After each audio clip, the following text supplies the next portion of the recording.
friends, Kim from Stamping Imperfection. Thank you so much for joining me.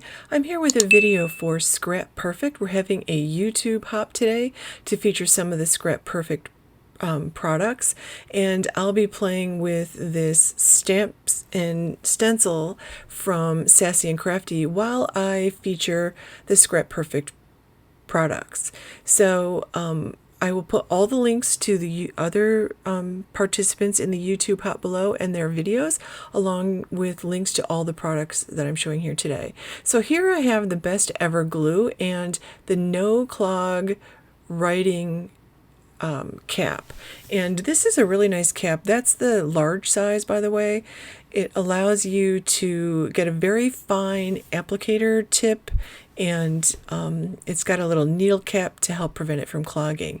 I've been using this Best Cleaner Ever for several years. This is actually my second bottle, and I love that. I save that for the big jobs that other cleaners can't handle. And other products she has in her store, she has really professional quality foil, and she's got different sequins. This is the fairy pot, then there's the wheel of embellies, and then the tiny long tube of embellies. She's also got a powder tool that is one that's made so you never have to touch it, which is perfect for someone like me who's allergic to powders. And I just am pointing out here that she has other size caps. You can get caps to fit the smaller bottles as well. So I actually have one of those caps on my glossy accents, and I've had it for a number of years. So I really like it. So the other things I'll show you throughout the video as I use them. So I'm going to start with this stencil, and this probably wasn't a great choice of stencil to use because of the little tiny spots, but one of the things you can do, you can use the glue to spread on the back of stencils. It's especially good for those stencils with the tiny parts that lift when you try to like stencil over the top of them. So I'm dabbing on some of this glue, and one of the benefits of this glue is you don't have to use a lot. So I really put a lot down here. I actually find it hard to control how much. I think it takes a little practice to get very little glue. But I pulled out a paintbrush, which I intend to use again for painting, and I'm going to use that Best Cleaner Ever, and I just spread it all around. And now I'm going to put the glitter on. You can make your own glitter paper with this. And at this moment, I'm wishing that I had put a piece of paper under before I did that. So I'm doing that now. So I'm just spreading the glitter around, and I did a pretty good job getting all those little tiny pieces. But you can make your own glitter paper by covering the whole paper with glue and then covering the glue with the glitter. And then you just need to put that aside and let it dry. I want to do a second one because I wanted to just do a little foiling with that piece of foil that she gave us. So there are wet techniques and dry techniques you can do with this glue.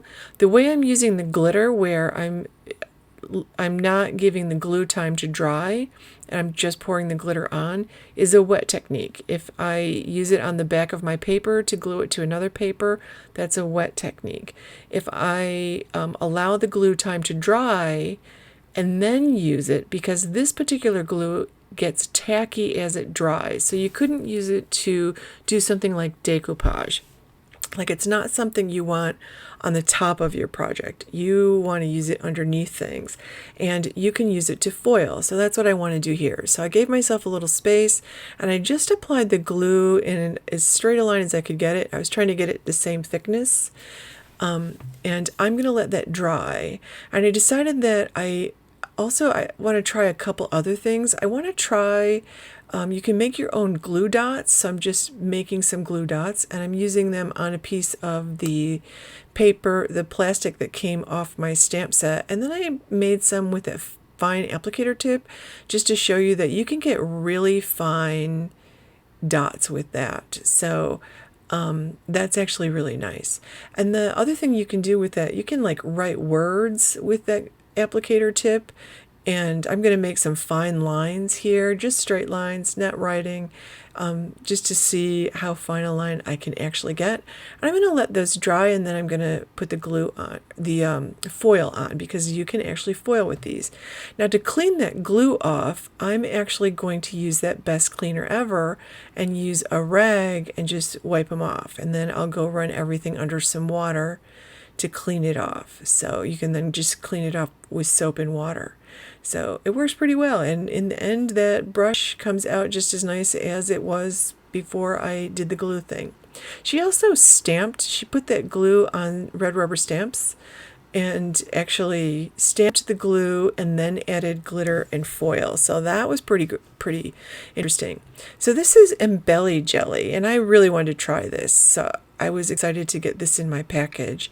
So it's like this little sticky stuff, and you just, that comes in that container, and there's a ton of it. That's like a lifetime supply. And you can see here, those are all cleaned up. But I put a little blob of that glue on the stick that comes with it, and that serves as a jewel picker upper. And she's got 3 different kinds of embellishments here that are super tiny, and you'll see me use that Embelly Jelly tool later to actually pick those up. So I let this dry for a couple of hours, and it wasn't enough time. You'll see here I have a little trouble pulling the foil off, and apparently a lot of people use this foil and these embellishments for fingernail art. So I thought that was interesting. So I pulled out, this is the best cleaning cloth that she carries in her store, and I'm running it over to pick up all the excess glitter and to clean up those backgrounds. I really liked this. I actually thought this worked really well. It also did a nice job cleaning all the glitter off my mat. I was surprised because I couldn't see glitter on the cloth, and it's not on me or my floor, so I thought that was pretty cool. So I gave that glitter probably 2 hours to dry. It's very humid here today, and I was going to use the homemade glue dots to stick these little adorable creatures on that I made.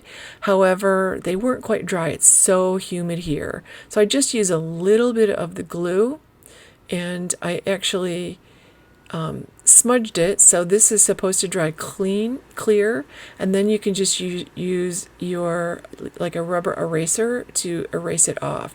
And I just use that to attach the the card front to the card base. And now I'm using that little Embelly Jelly tool, and I'm going to use that fine applicator tip, and I'm going to kind of fill in some spaces where I missed with the glue and the glitter. And I'm going to add some of these teeny weeny, these are the tiniest little gems I've ever seen in my life. They're so small. I can't believe I'm able to pick them up and actually get them on there. Like, it's amazing to me. As I'm doing it, I'm amazed. Like, these are so small, I can't believe I'm picking them up with this. And then as soon as I touch them to the glue, it releases them. It's amazing. So I put a few of those on, and then I decided just to experiment. I wanted to add some of those little hearts in that. That's called, I think it's called the Tiny Tall Tube. That's the tall tube of embellishments, and these are little like sequin hearts almost, and they are tiny, so tiny. You'll see them in the picture. I'll try to get a close-up, and the glue is supposed to dry clear, and that will complete my project. Please give this video a thumbs up and subscribe to my channel. Thanks for watching, friends.